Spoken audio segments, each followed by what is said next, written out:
दोस्तों नमस्कार, मैं हूं एसके पाल। आप देख रहे हैं युवा तक भारत। फिर मैं हाजिर हूं आपके सामने एक बार चुनावी चर्चा को लेकर के। चुनावी चर्चा में हम आज बात करेंगे यूपी की। यूपी में विशेष तौर से बात करेंगे कांग्रेस पार्टी की। कांग्रेस पार्टी का नेतृत्व अभी तक निर्णय नहीं ले रहा। दो सीटों पर असमंजस की स्थिति है कांग्रेस में। कांग्रेस का जो केंद्रीय नेतृत्व है वो नहीं समझ पा रहा कि अमेठी और रायबरेली में हम किसको उतारें। अमेठी में कौन जीतेगा, कौन मारेगा बाजी, इसके लेकर के भी हमारी चर्चा होगी।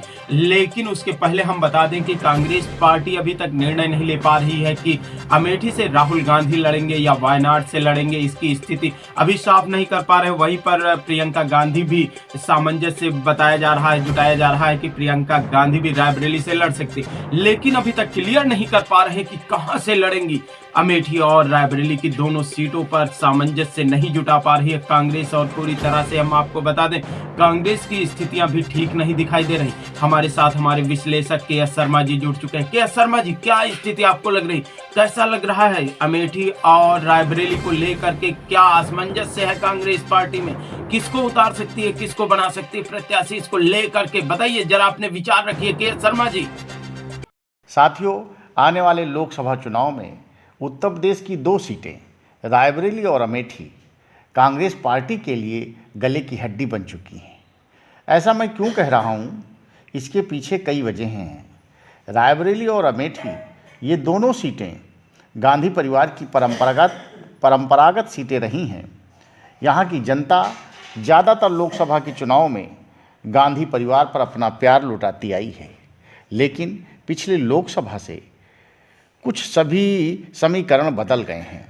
2019 में इन दोनों सीटों पर यहाँ की जनता ने अपना प्रेम लुटाने से मना कर दिया, तो इस बार स्थिति ये पैदा हो गई है कि इन सीटों पर कोई गांधी परिवार का व्यक्ति चुनाव लड़ेगा कि नहीं लड़ेगा, या कौन कहाँ से लड़ेगा, ये स्थिति पिछले 70-75 सालों में कभी नहीं रही। उत्तर प्रदेश में पार्टी की हालत बहुत ख़राब हो गई है।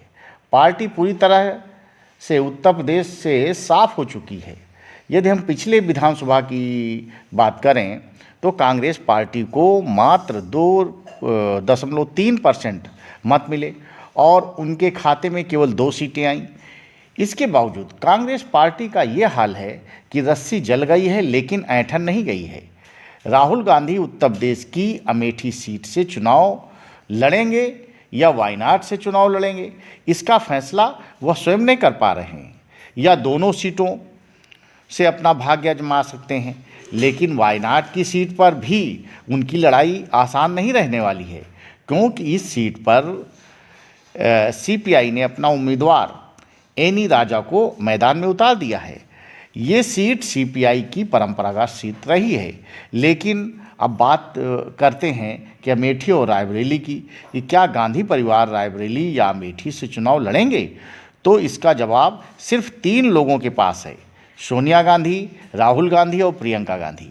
जैसा कि इससे पहले यूपीए सरकार में 10 वर्ष जब उनका कार्यकाल रहा और 2014 के पूर्व यूपीए सरकार थी और मनमोहन सिंह जी प्रधानमंत्री थे, तो कब कौन फैसला लेना है, क्या होना है, इस तरह के सारे फैसले ये तीनों लोग डाइनिंग टेबल पर लिया करते थे। और आज भी यही स्थिति है। रस्सी जल गई है लेकिन ऐंठन नहीं गई है। इस तरह का एक माहौल तैयार किया जा रहा है कि इन दोनों सीटों पर बचे हुए कांग्रेसी जो हैं वे मांग कर रहे हैं कि अमेठी से राहुल गांधी व प्रियंका रायबरेली से चुनाव लड़ें। और ये दिखाया जा रहा है कि यहाँ की जनता गांधी परिवार को बुला रही है। चुनाव जीतेंगे भी या नहीं जीतेंगे ये दीगर बात है, जबकि उम्मीदवारों का चयन तो कांग्रेस इलेक्शन कमेटी करती है। अब प्रश्न ये उठता है कि आखिर कौन लोग इनको बुला रहे हैं? वे लोग जिन्होंने पिछले चुनाव में गांधी परिवार को चुनाव में हरा दिया था, या वे लोग जिनके कारण सोनिया गांधी राज्यसभा जाने को मजबूर हुई? आखिर ये लोग कौन हैं, इसका कुछ पता नहीं। यदि गांधी परिवार को चुनाव इन दोनों सीटों पर चुनाव लड़ना है तो कांग्रेस इलेक्शन कमेटी को राहुल गांधी या प्रियंका गांधी के नामों की घोषणा कर देनी चाहिए, जबकि सत्तारूढ़ पार्टी ने अपने उम्मीदवारों की लिस्ट जारी कर दी है और सभी उम्मीदवार चुनाव के चुनाव प्रचार में जुट गए हैं। लेकिन यहाँ पर समस्या ये नहीं है, यहाँ समस्या कुछ दूसरी है कि गांधी परिवार को इन सीटों पर हार का डर सता रहा है। यदि राहुल गांधी अमेठी से चुनाव लड़ते हैं और वायनाड से चुनाव न लड़ें तो संभावना है कि वह लोकसभा ही न पहुँचे। अभी तक ऐसा नहीं था, इन जगहों पर जीत सुनिश्चित हुआ करती थी। हालांकि सपा से समझौता हो गया है और सपा ने 17 सीटें दे दी हैं, लेकिन सपा स्वयं ही नहीं चाहती है कि कांग्रेस इन सीटों पर जीत हासिल करे। अब ऐसी स्थिति में आधे मन से सपा के द्वारा किया जा रहा समर्थन कितना प्रभावी होगा, यह भविष्य के गर्त में है। इसीलिए कांग्रेस अभी भी बसपा की तरफ देख रही है कि शायद कोई स्वाति का बूंद गांधी परिवार के मुंह में आ गिरे और इन दोनों सीटों का जीवन बच जाए।